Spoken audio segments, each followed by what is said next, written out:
আসসালামু আলাইকুম রহমতুল্লাহ। সম্মানিত গাইস, শিক্ষার্থীরা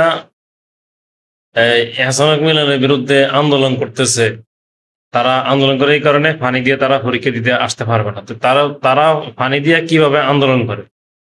হ্যাঁ, বাংলাদেশের মধ্যে শিক্ষা পরিবর্তন করতে হলে, কড়াকড়ি করতে হলে একজন এহসানুল মিলনের যথেষ্ট। এখন শিক্ষার্থীরা তো আগের মতো অটো পাস করতে পারে না, এই কারণে চাইতেছে যে ওনাকে এখান থেকে পদত্যাগ করার জন্য। তা আমি বলবো, শিক্ষার্থীরা আপনারা যারা আছেন, এটা আপনারা সম্পূর্ণ ভুল করতেছেন। আপনারা নিজের ভাই নিজে কোড়াল দিতেছেন।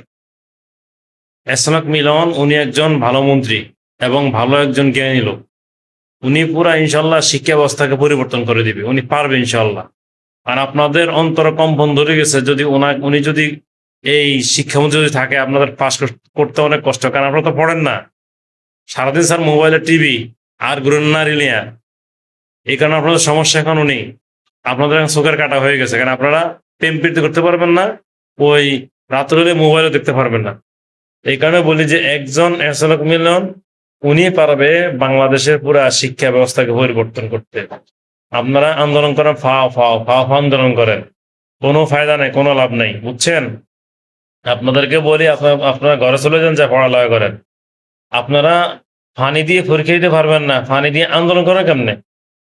হ্যাঁ, ফানি দিয়ে আন্দোলন করেন কিভাবে আপনারা? এগুলা বাদ দিয়ে, এই সমস্ত ফাইজলামি বাদ দিয়ে আপনারা সুন্দর মতো দেয়া পড়ালেখা করেন, সুন্দর মতো ঘরে যান।